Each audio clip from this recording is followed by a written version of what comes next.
My name is Buddy Dyer. I've been here for 16 years. I went into the shipping department in the office just recently. I started off in the production area on a stand-up Hi-Lo. I fed the lines with product. I did that for about 10 years. And then I come back to the shipping area and I worked on the dock. I went to the turrets about 5 or 6 years ago. And basically, we pull all the product from the turret to the smaller stand-ups on the floor, and they feed the production line. The turrets weren't here at first. It was always just the smaller stand-ups. Once we moved to the larger facility, they brought the turrets in, and I was one of the first ones to be trained on it. There is quite a few training steps involved before you can get to that level. You have to have a regular standard yellow Hi-Lo, and then it steps up to the stand-ups, and then it steps up to the larger one. It lasts about, like I said, about a week of just basic training, and then you're pretty much on your own. Within each rack, underneath the cement, there's an electronic wire. It's wired into a box. It's on the wall, and it's got a current that flows through there that communicates with the turret trucks. But there is a switch that you have to turn on in order for it to work. And that keeps the turrets locked in safely so you can't turn or steer while you're locked onto that magnet. Plus it also helps control the speed of the truck as well. The height on the turret is about 50 feet. They're the highest Hi-Los in North America. You usually don't have any problems with it until you get to the very top and you have an excessive amount of weight. Then it'll sway left to right.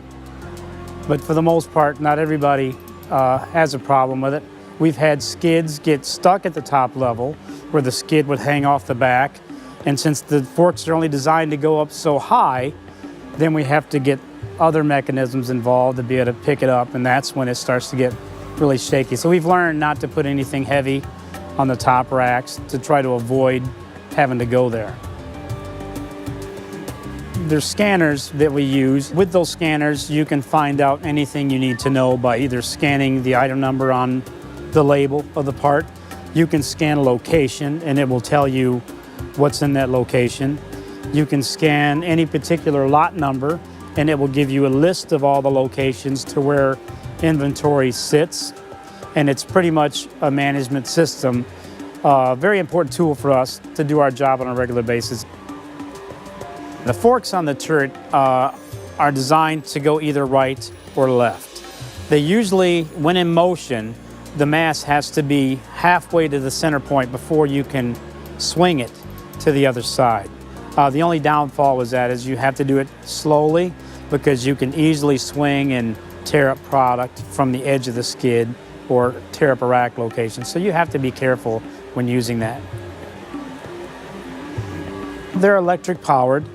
Their batteries weigh about 6,500 pounds. I believe the batteries are about 5,000 volts, at least. I'm not 100% certain.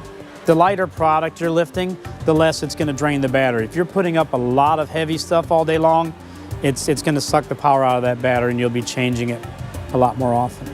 When your system in the Hi-Lo tells you you don't have any battery life, you can't lift it or lower it because there's no power. So then you have to go down to the corner where we keep all of our batteries, and in that same corner there is electronic jacks which are designed to pull the batteries out of the Hi-Los, as well as chargers which are along the top of them. Each battery has its own charger. To get a solid charge, it's expected to charge at least 8 hours. You have to have a harness on. You are not allowed to go into the turret without a harness. No one's supposed to be within the racks unless a supervisor knows they're there. You're not supposed to step into the racks. You're not supposed to step off the platform. When you take your foot off the pedals for any apparent reason, it shuts down automatically. So it won't go anywhere unless your feet are firmly on the ground. I stand up from time to time. I don't always like sitting down. You get a little bit better feel for the controls when you're standing. The only time it's scary is when you're off the magnet and you're out in the middle of the floor in production and they want you to change the fan blades. That area production is the scariest because there's no walls or racks on either side of you for that feel of safety. You're pretty much out in the open. What I like about working with Tweddle is that they care about their people. I've never had any issues with management. Whenever I have a concern, it's very easily looked at as long as I follow my chain of command. The people I work with are excellent people. Everybody's pretty much at the same, mentality. They all have fun working here, and I wouldn't be here for 16 years if I didn't like it.